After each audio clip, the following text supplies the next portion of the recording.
share tu ngara tu achim haula the channel information ne to zana pakhat naga mi pi ro den karo kavana etim masami cho rakhan e ni chinrama li anchim chinram ko pe tlang li anchim timika fiantor nakatola e amma cb law cb ampu la rakhan e ampu aseme kan thun khan ne nizana online songa korami pi thain la chin mi pi vlai ki li omina thain li ngan ta tak chim amma long sele lawe cb media long anate le rakhan e media sporter pole lobby pos onate mali chai da city a chon video kan zom sana video kan piam sana nuwa kan kallai around so without evidence ta lo en ke so zai man chim ka tim lo e phon jong ka tim lo cha khan let's see evidence first kalan hits khaten avan that lo cha lan ka program tala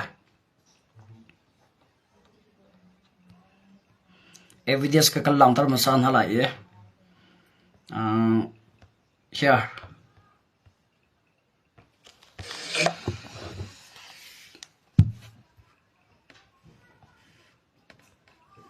Ami, dia kita. Nah, Biba ni. Tuhan, Titi. Zati. Sulaiwa. Kwa Bilu. Kubai naba. Ngayanga. Ya Pusi. Waya biaswe. The Tom Sena, a grace, Liget. Tom Sili, Mala Sinae. Yatu. Tata. Pasili. Pasingi. Sawajadi niya. Tupoyo. Zuama. Niya suluwa tasi tukumana. Uguwa. CDF meratana chusi siya dalari ya. No tumba konser lasga. Abang padre CBO padra. Ya gato senjo. Lau panete CBO se jola. Merane ma abang side.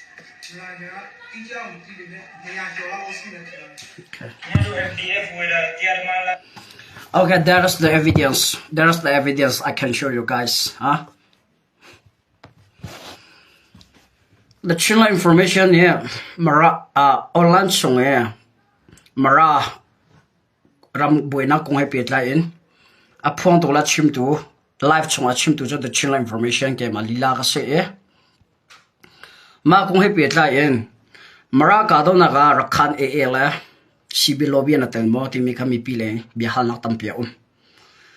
chon kai ma khol sau pi ka tlon cha a thongpang ka hlat khawri lau kan tin ha e ka van tlun huwa tha ten thongpang ka hlat ka chim ton chinram cho bi tuk chinram kong happy at lain kan ra kap na din hun le an operation kong happy at lain sa se chon kazon kado na gazi zada hiam ji danu na liam kan ral an sia kan ra ka ban sia ti mi he zakhata som ko cho katlai khoi ka thai era khan e na tan tel lo ti mi kong he pi tlai in online som bi hal na tam pi me cb media tam pi sna se chon live media chho ko song ne e na tel lo ti mi te kha online chung alang the channel information ni ma ta te ka zo ti ka kai evidence ka ngai thana chim kha kadu lo cha thwa ta impet le na ka to amma cd mara lai pet le na ka to an ha ye amma cd mara lai ni pet le na ka to na te ka zai za sadda na hliam ji za sadda an thi ti mi kam fiang lo an ti chon rakhan e tel kong he pet lai amma lai ni confirmation tha teng ka chong an to kholo cha okay ka ti e khodanga ka thia khodanga ka thia le rakhan e na tal ti mi ka zakhada ka confirm e mara ka do na van di khan rakhan e chiu khat le md mara po india rama hlema tur mi min kul le am phan ti mi ka the chin information ka chim bak ka chim ban tuk te the chin information pa ne md mara e la shibi ne bom na tin ka chim ban tuk en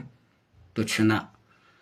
MD Mara, CD Mara, and Claiming Honey online chunga to my video akan, and a long talk of her. evidence lang to nang ka there's the evidence and sezong ana thlop na man thlak jong arol hana ka ban lang tar lai rakhan e la cb nu an tol lo i mdf cdf mara pezu lang kan ha e cdf mara mun ma an nam than rin ha chun an lu la to ka lang tar thluma lai an kan ni ka lang tar thluma lai the chilla information ka chim chang media dang cha so he ka law lo ka chu if fact solo in merang hol ke ma vena ken ka thiam ka la hol ke ma vena ka thiam law tu mi zau kol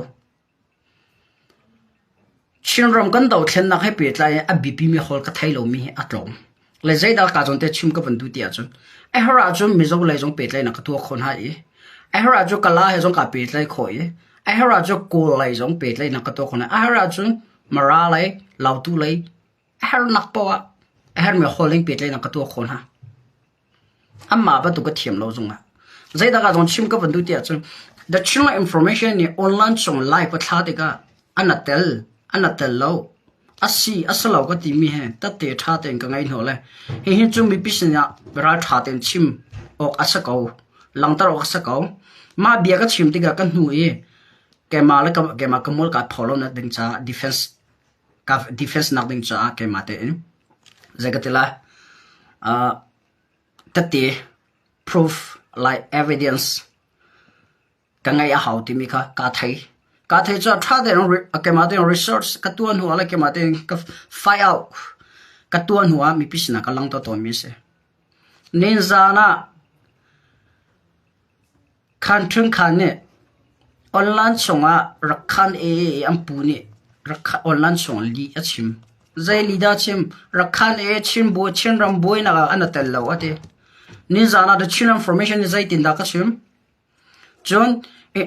media dang la ni interview ang ka tu ate ga zai ti da ka chim cb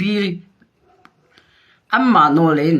chin rama chol chang nak nol an ngai lo e tal lo in e permit e tal pi lo nak la e khun pio nak tal lo in amma de in operation to khonak nol an ngai lo ti mi ka chim chang chon cb ni amma lo chin rama metal am pu ba lo e cc ra kap an sia ss ra hang an sia amma lo le an kap ba lo e an do ba lo ti mi ka chin information fiang tar nak tha te ni zan jong ka tua chang e chul han zo ma chu tin te ka chim chang ka chim ban tok ten khan rakhan e tal pi lo in cb chung tel ni zai man an chol chang ngam lo e an tu ngam lo md mara pan hian time han chai ti dan chim mara ram operation a kan unaw kan kan haliwa cd mara kan kaliwa mdf minung somsri leng kan se e kama tajin at kama phoi politika kama lai e ara khomi kam minung somsri leng kan se e rakhan e som thum leng an se cb kul leng an se chomara rama zan hing leng ne ya cho ati khamo ko holan chimun ne ya cho more than 200 ni akan telpi akan bob timika amma lai cdm mara md mara cdm mara ni an claim hani official ten chimi pisina an than ma video ka kam post yo media zong zong nan post ke ma zong ka post le cb sport la lydia pol ni khan thu phan an ti hoi biana chimtar mi sin ti hoi naya hol goram chunga sian eni sian dia pa nam ti an so an than ti the chin information ka fa le ke man interview ka to ke ma kan mu we saw each other by face to face we spoke each other we share things kama mai ton ba kan chwa ne mai ton bia kan ro ka ke ma bak ni interview ka to mi thu phan mi dang dan lak le na chimter nan ti adwa na tel lo nan ti hoi nam pu hi za kul nga leng hliam an turi chiu ka ki operation an ton ha ka thai amun india ram asi cha khan india ram ko he pitlain chu thil khala ka lang ta dulo ka chim dulo cha ko ram boy na ko he pitlain sa cha ka lang tar lo se an su jong min jong ka thai i khoi ka jon da city mi jong ka thai man thak bel te chu her tuk a chon ka lang tar te lai zero ngata an thop le man thak kan lang tar lo ti a chun atu tenga sa zong angai tu kha koram mino an salo e Indians te akamma ke manole ma man thak online choka lang tar tika sa zong angai tu cha khan ti anung e zau adolo e mai la ya an zoom tin halalo e boina chok committee cha kalang tar du lo mi se I have evidence ka ngai ko but I don't want to lig up an liang kalang tar du lo arwang an nak sezong kha an cha boina chok sula tika phan cha kalang tar lo mi se evidence ta ten kan hak nan ti lo mai kha CDM MD mara pan hian tlaim na nan chim chang kha chin mi pi kan mi pi hin tluk em me ong han ruang e an long re thai chin ram hana ngam lo mi phun dang ram azam mi tam piano ko chung hana ngam lo mi chin mi pi ram tang azam mi chaila kanum online chung thong me ong han kong chu hai chirio kan ma chin ram boy na kong online chung li le hol long ten media kan tial kan lam tar thiệt thì cần chỉ mà lấy thu phán na cần thì lý thông phán na cần thì tất tỷ có mình dùng lý na cần thì cho the children information này thông phán đích cái thay lồng mình cái hal lồng chim cái form lâu cắt ra mai lẹ bôi na cái chọc lại cắt ra mai lẹ bôi na cái chọc thì mình thông phán mình biết là sharing to cần thu thà lâu mình biết nên làm cái zoom la lâu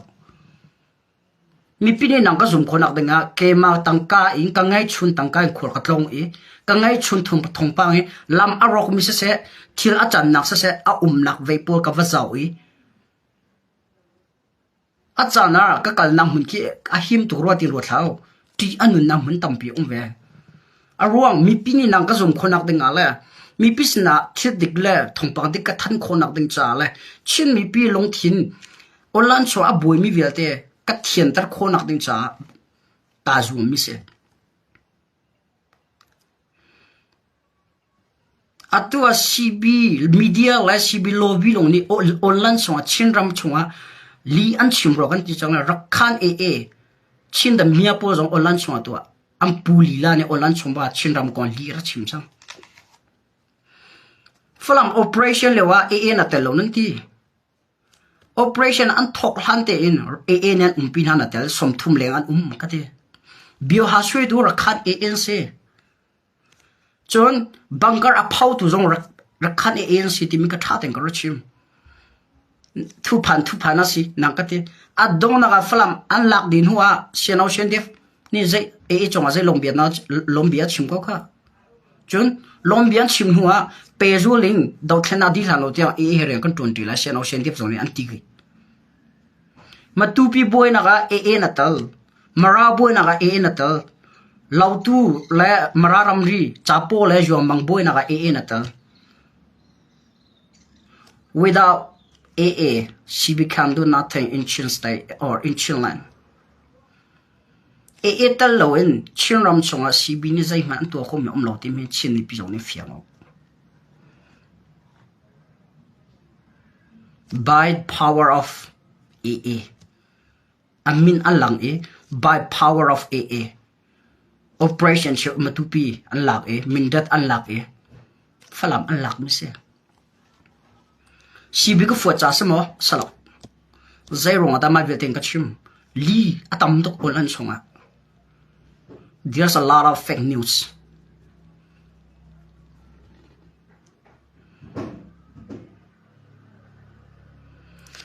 online songa bia kan chim tiga mi dang ka sia ke ma ka si pe ka kan thai mi chim hau se karuanak chu achun hi hi changlai ruanak chim chan sala reality in dok thena kan kalpi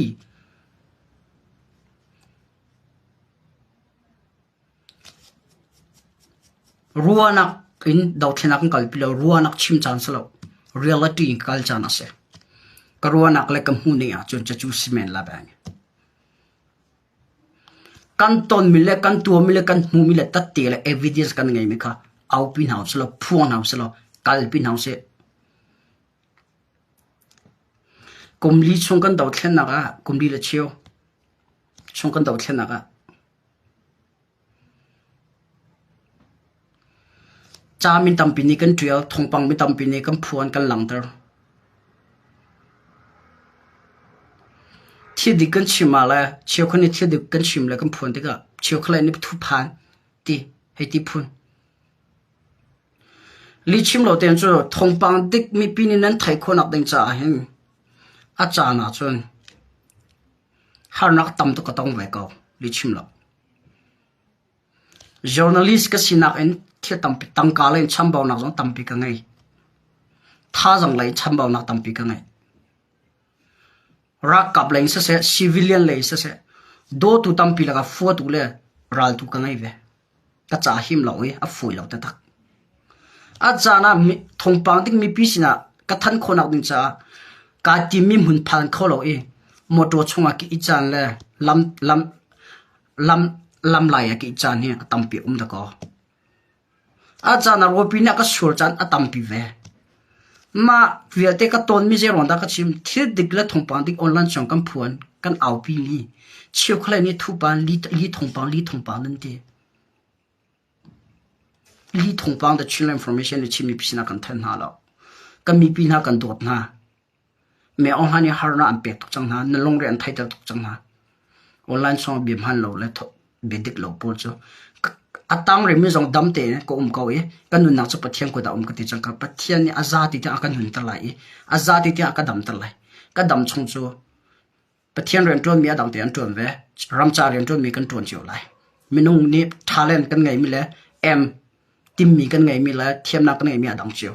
pathian na kam pek mi la lam akan thel mi adang chiu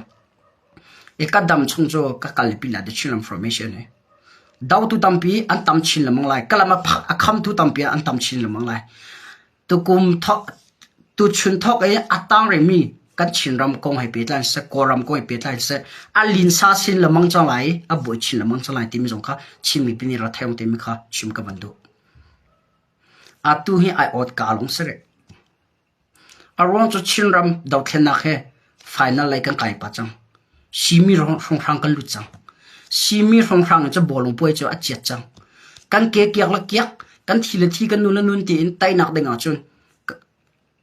final kai khonak denga le final tai na hum khonak denga cha simi rong chu bolong chue ka van ta chu na chu a serious tuk chang a ke zoom nak long thin ta tak le zai po kan to na ti mi a chan a phan chang le atu kan dir mun hin chen ram daw thlen na ka tok la ha kha kamalai tlang le a ti dim le ha kha long tang than tlang ka cho ha kha dia cha di la ti ka ti mix se cho lai za chim ka ban du ri ti cha ka le koron lai zo ka le ka bor hong rang ke tluk in operation to ne ka tam ting ka thai lo ka le to multiple ke assessor rang an chare e rem nam tha tam la chen ram hin tluk in lai tlang lai hin cho tluk in ke ha kha ke he sa ko ye men cho final lai kan pha ma simi hong rang kan lu chang cha hin thong pang he ali sa chin mang la e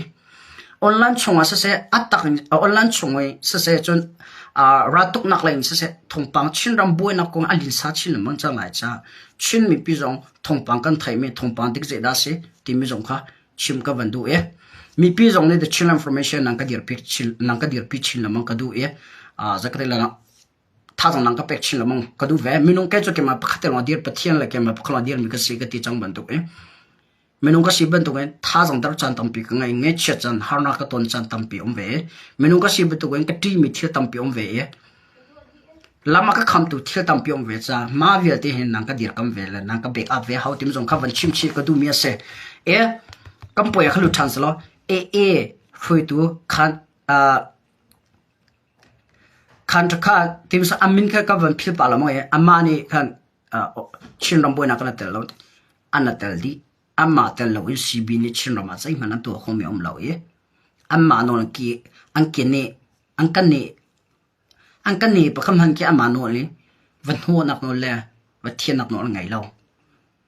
amma no lo in khortlon le ve an nga lo tim jong kha chim ka van du chi chu li asalo bidik hinga chok thama chang lai chin ram do du pasal tha ka se thidik lang thama chang lai chon rak khan e jong he ti ne mam thau ti ding lo khan ta khan anti ma min kha khang ta khan zai din da chim e lobby pa ne victoria khan ma kan ka duwa chen kan lak kho ti rakap se cha rakap na se cha an to na dom chok la lo atua rakhan ni ki betak te Victoria ke ki van nam so salo CB le rakhan ni van nam so salo an nu lai zai ni da an tok an beng halai an tum an po an tum halai ti mi khian thai online so ga chim so velesi an he chim so velesi betak ka chima rakhan e po le CB lulak ni khin Victoria kem ki van nam so na salo an dom chok la lo an nu lai zai da ra la ti mi na thai lo am hai le zai da chok la ti mi na thai lo an lai phang zai da chok lai ti mi an thai tok an kai online an aw so la si an chim so la si CB tam pi zong he zau te o chin line council an phone te lai phone long a lo aron so am pu e ra khan e an thi tuk chang ni za na ka tu ka pe cha ka tu le ka post ko kha Arakan Rohingya Salvation Army ni Rakan e pangan thana amani tati ka ngai mata te ka lang talai amani merang chai antil mi ka re lai Rohingya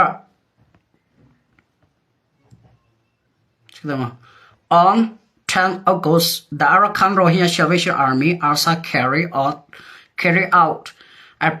a precise and targeted operation against 2 camps of the terrorist Arakan Army in Tongpyolet Ya Tambru. The engagement commenced at approximately 11 p.m. and concluded around 11:50 p.m.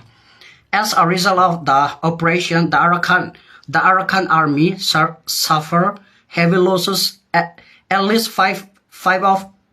its fighters were killed. Minupangan Thana dise. Minupangan Thana more than 12 substance several injured and many others abandoned their possession and fled. O kazon te kha tang le chon reti du la sin la minung panga arsara kapni an kan than ha ye chon minul hai hian na hliamante ma long salo atua rakhan kong ha tu liwa zero da ka lang tar tia chun an dir mun ka ban chim chila zero da ka lang tar tia kan chin rama boina betak te an kalpi chang CB po an to an zan ha ye CB po nam pa e bia ngai chang cha betak te ka lang tar mi se rakhan e to a ni zanti ni thani ra on August 10 August as achang mi se August amenu panga arsa Rohingya ra kap nyan thana chon lo saloe Bangladesh border Koramla India border Bangladesh Rama atua tampi anthi Bangladesh lai ni am phok thama da cholan de ko chimchang Rohingya ra kapol Bangladesh ko tanga training an kai arau hana an chai chang hala kar ti chang nai atu lewa adang lai boina tam tok cha khar khan kong ka ban chola I atu le ra khan dir muni Bangladesh ram le asa se border le asa se chung atu Rohingya ra kapor nak le asa se an thi thloma an hliam thloma chang ni kum tha rakhan e tha jang lai to kum rakhan e tha jang lai aidam chulong sala rakhan e jong chin ram he do yan haw tela la amma tan tlaw tela tia karo aron so me on han ni rakhan ram jong arau hana phom tela tia karo chin ram jong asung je me lak than item di adua nan thai ko la ka chin ram bamo kho piang ka thoma ang ka chu malu se bamo kho pi le jong ssc ra thang tha ka chin ram kha e operation kal pi nak la ya ssc ra thang tha jong chai la ka cha ting bo yan choi chu ve ben to ga tua rakhan ram le jong adit thloman halai rakhan ni dir kam tu ngai ma ngai la TNLA chon chin brotherhood la MNDA phoi khat an se rakhan ne phoi li lo ngai atua CB chongtel an singpi tukti lo chul ni kum ba tu an thong te lo CB le jong an vai von xian shen dip jong an ra ka po tu an vai von di ka thai ko la chon TNLA le SSR hang tombirwa na ngai ding in atu lo se angkal pichuma TNLA ni SSR along tin pila bang cha e ho ngai tilo MNDA cho CNA sorry MNDA cho me online he pe taina an ngai chang tua taluk torel pinakin rakhan ya bau cham de bak mi ado rakhan tha jang tilo ara kam tam tu kan thi TNL zong ra kaptam tu kan thi TNL zong tlang chung hem tlang se ko na mi sual da mian se thlang ko rama nan thai ko la khia e he bu nan serpeng ko ke TNL zong MNDA zong rakhan ni an e pu am phoi pu ko la cho a tu i ko ram pi as se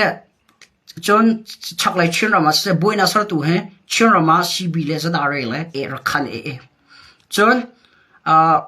ka chin ram le as se korean ram le as se bu na sar tu hong da phoi da se rakhan phoi thau thau TNLA le MNDA an se rakhan he a phoi bol chiu khani am phau pian ta ke mi online sna mi online ne pe tlen an ngai phoi zo an ngai te lo a dong na ga ko ram do tlen na a thong chem te le tang dik te mi cho chu han zong an si a tang ri te di mi cho CNA le Chilean Council rakab le kia i hen si thau thau la chin ram kan do tlen na ga kia i le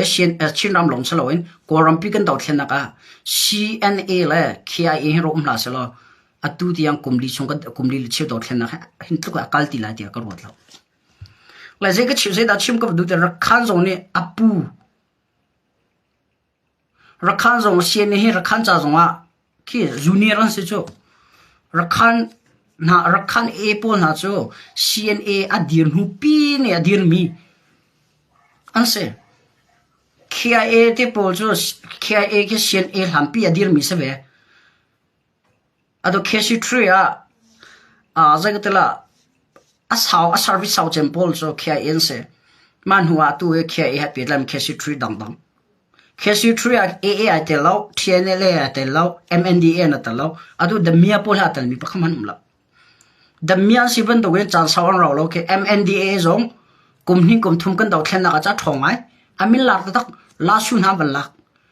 along put athat law cha le ami pi zon arua ta tak lo cha la ama miak nak le hlok nak longoi MNDA zong a kalpi cha me on la taluk khem nam long tem han mi se cha taluk li alama phi piak we me on la ni petle nak tu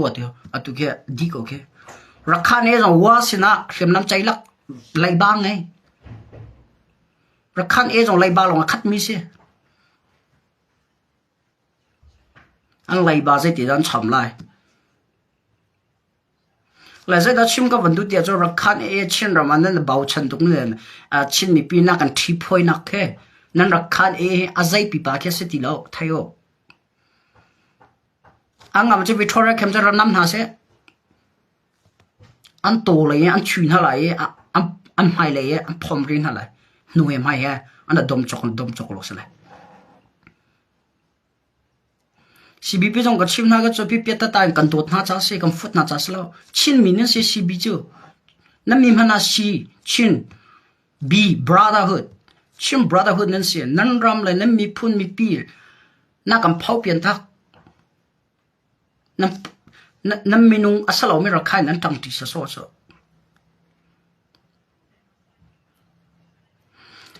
rakhan zam mang chin ra ma tling la lo rakhan zong ni chin ra ma li hi achim chok te la lo rakhan to sar na hen chin ram lo a za ke te la ke achia lo nan thai 45 media sin ha se media da mirang media pol jong ni atua an singa lang pa thom le rohia mi pi an thamin hala civilian chong thil thalo an to mi bate mirang media jong ni an lang ta thom me Geneva law an pe asakatala ambor CB le AA ni khweka chinram inda nol ambor katila mo ramdi an lon tia chu jan ka chimchang matupi operation ni CB le AA ni zakatela ambiakam bentuk ke thilan to law nol ambor kan nol than la jan ka chimchang na thailo mi cha matupi operation kha an thokhlana sisira kamni ka dingan ti ve CB le A ne ka ding ti ve okay an ka hlana CB le AA an phone sisira kap ama long se an ka hlana CC le CB le AA itoni birwana am ngai sa nan du lo sele Chilean Council chonga tel mi froi tu CNS sile bra bo po jong ka hal na an thai ko lai bekam na an tua ka zon ti hna mani na kala SSR ram ka zon ri hin ka mani kan kala an ti ramri tha te an tua lam an shial kan ne ya nan ke na lam la lo ye nan ne ya ka ma jong nan ki kan lam la lo an ti ve bi kam nak le bi khian au tha tan ton huwa au khian ti me thela bam pu ke abam pu ta ma tu pi khot chunga tar no tar pa azam khol adang chan jam di chang azam khol mi pa fa don ha i ava dong tu shishira ka motomong pol an tlai na e ma hun kha mala ma kal la ka ram ri an lon shishi na mun ma shibira ka ple e pol an ra cha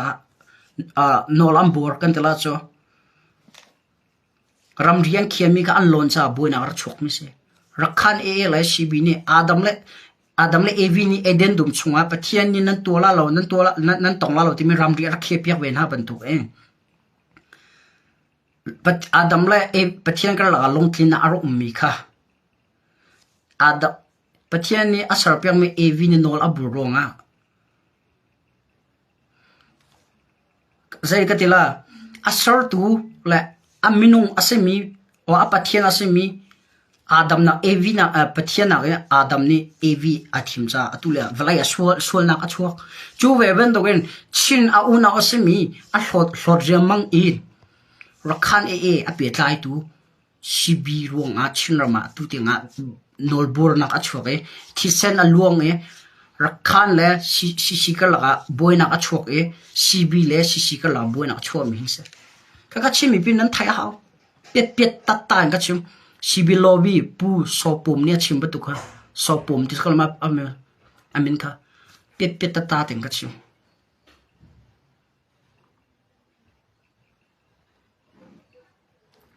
adwa comment on li achima kha ti du pol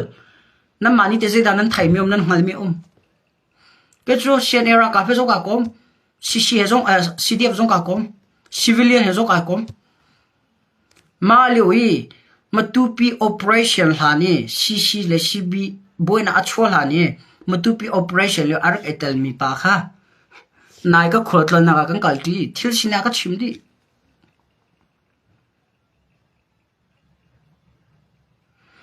matupi brekai thu le se ani ka shenera kaps aka chimdi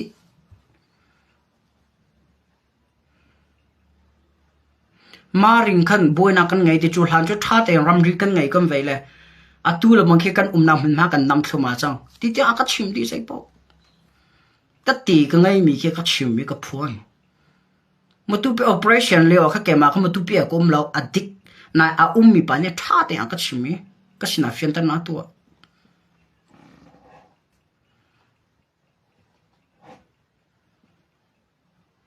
adula la shibina lina chimjo na setan hane zumti la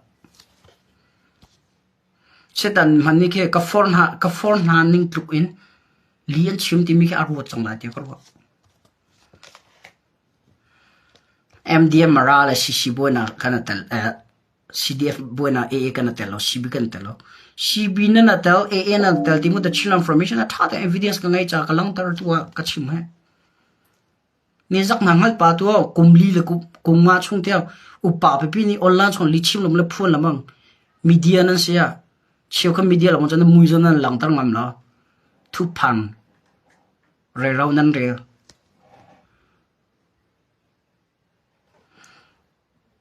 stop telling a lie li naman nan chimi naman man hone nan zoom ti lai ka ruat law lai khatal ya jan na mo lo ka ti na pakha jamo ato shibi la shi zakatala media pol na mo amolo na pakha chu amani thai mi lang hal mi ngai lu chu amani thai mi lang hal mi ngai lo atakram ma pakha mang kal lo koram chu mi zon salo india ram le malaysia le ram dang azam mi pol delhi ya umi lu lak an se ra zam pol ni an thum hu ni an pulu pon an filmin halan chim tar na ke an chim le an van rel mi se am molo ka ti amane thaimen halo chate an nei lo chate mu men nei lo chate tong men ngai lo chate lam men ngai lo chate ka jon tin ka ngai them pa ko na Joshua Zomi, are you afraid AA? I do not afraid of AA. Call them. Joshua Zomi. Even Zadare, your time will come.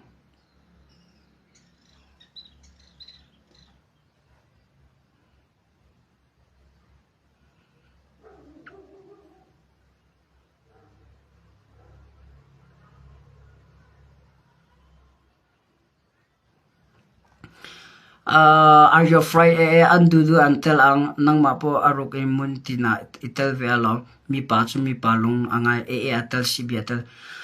amani dot an soi wangin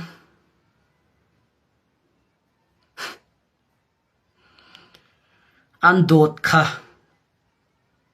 mi pui bula yes reaction kape ni cho they tell life first. They blame other.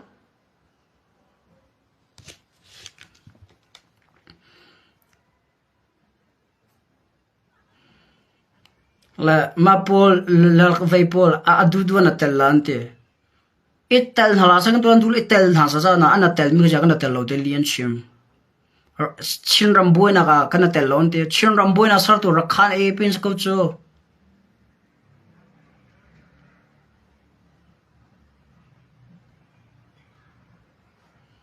Kachin mi pin kan thai hao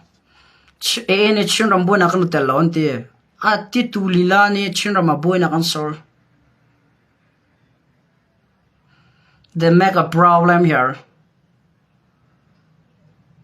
they first did amanen to masa zadare le zong ka wait for Sunday morning. Wait for Sunday morning, your time will come. Nan looking na hawla kana ma jong kha nan chana phanding zau teo.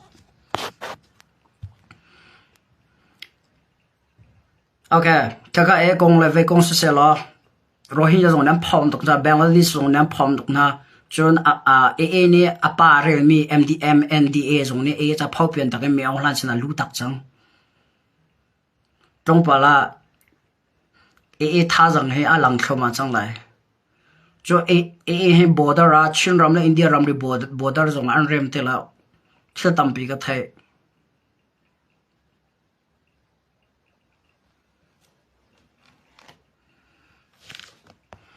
chen mi pe kong lu la ka kam bui ding lao ti me kha chim ko van to okay chon a tu ni play wa an lak e ba nya tim zo nan long bul ha sa chin line council ke so lam jai da se council so lam nan thai government so lam nan thai CNA so lam nan thai nan ra kam na ke nan zum na lo biam se ja online chung ni play wa an lak ba nya the la ri ko na se ok chung na se lam play wa ko chung kharem chung kon ha se border po kharem chung kon ha se la lo kharem chung kon ha se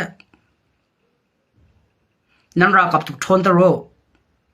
chin min nan ra kap tu thon ta ro rakhan le shibi ni khan chin ram kha aram anrem khona mun kharem chung kon ha me se Shishi rakap le shishi nan to te dei mi pin nan to te dei mi an to pe chen ha sa ko cho an to che mi mun na kal te la sa ko cho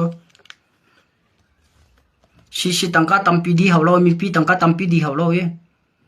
security ka la chung ko na sa cha chung ko na san du chung in me ong lang kan tai lan tiang chu na se boi lo a ple wa kon ru la ka tu lo se boi lau se kan ra kap tu thon tan hau se Chana Pantika make American great anti bentuk make Chilan great again timika chok vetela nan thin phan de lo play wa konga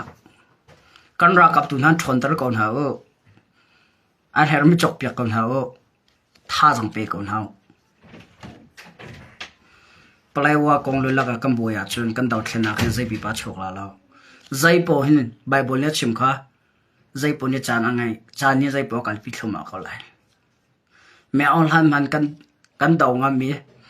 me on han man zack fighter wo thot ma kan thot ngam ko a chon chin mi le chin mi pi chin ra kap mi kan thot ngam ko a chon